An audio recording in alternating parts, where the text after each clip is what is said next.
કાંઠાના થરાદ તાલુકાનું રામપુરા ગામ હાલ જળબંબાકારની સ્થિતિમાં છે। 3 દિવસથી સતત વરસાદ અને પછી પાણીનો ભરાવો થતા અહીંના લોકોનું જીવન 5 દિવસથી અસ્તવ્યસ્ત થઈ ગયું છે।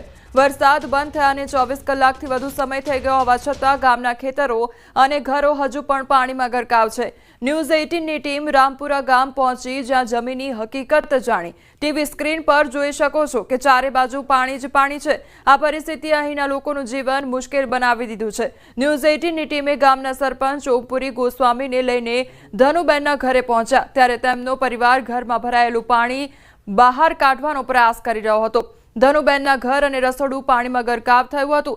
જ્યાં ધનુબેન જમવાનું બનાવતા હતા તે રસોડું પણ પાણીમાં ગરકાવ થઈ ગયું હતું। ચૂલામાં પાણી ભરાઈ ગયું હતું તો બાળકો અને પરિવાર માટે જમવાનું બનાવવાનું પણ એક પડકાર બની ગયું છે।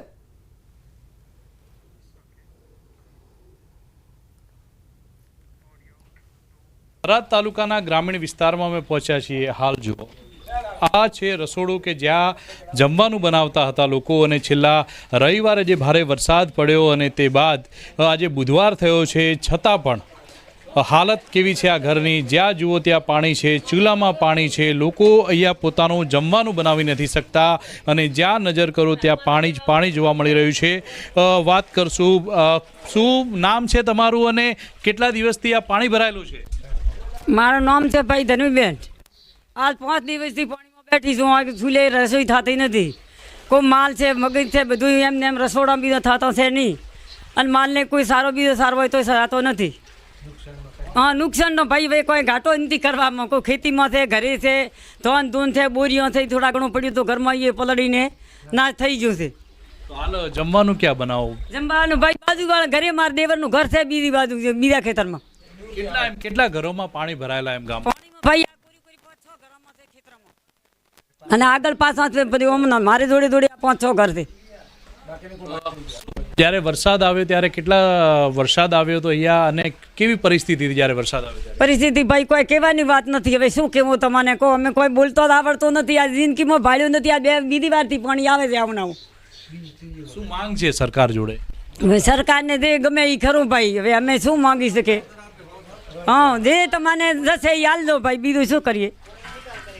હા પણ છે। શું નામ છે કાકા તમારું? કેવી પરિસ્થિતિ હાલ? મારી પરિસ્થિતિ અત્યારે બહુ વિકટ છે સર। અને આ ત્રીજી વખતથી 15, 18 ને આ 25 આ ત્રીજી વખતનો પાણીનો કાયમી ઉકેલ આવવો જોઈએ। બહુ હેરાન થઈ જાય। દર વર્ષે આવું લાખો રૂપિયાનું નુકસાન થાય છે। અમારે કેમ જીવન ગુજારવું? કેટલા સમયથી અહીંયા પાણી છે એમ? કેટલા કલાકથી પાણી છે? 3 દિવસથી છે સાહેબ। બોલો કેમ અમારે જીવવું?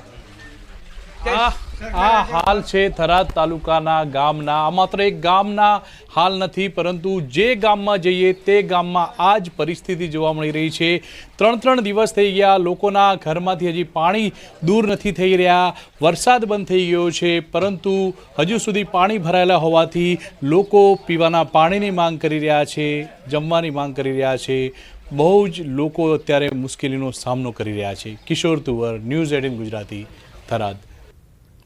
બનાસકાંઠાના સોઈ ગામના દુધવા સેડવ કુંભારખા ગામની ગંભીર સ્થિતિ જોવા મળી રહી છે। ગામના લોકો પાણી વચ્ચે રહી રહ્યા છે।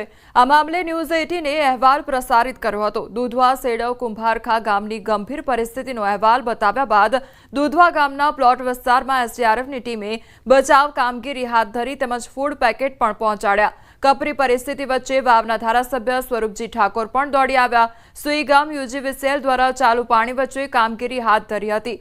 ઉલ્લેખનીય છે કે દુધવા ગામના કેટલાય નીચાણવાળા વિસ્તારનો ઘરોમાં પાણી ઘૂસી ગયા હતા। લોકોના હાલ બેહાલ થઈ ગયા હતા। ઘરમાં પાણી ઘૂસી જતા અનાજ સહિત ઘર વખરી ડૂબી ગઈ હતી।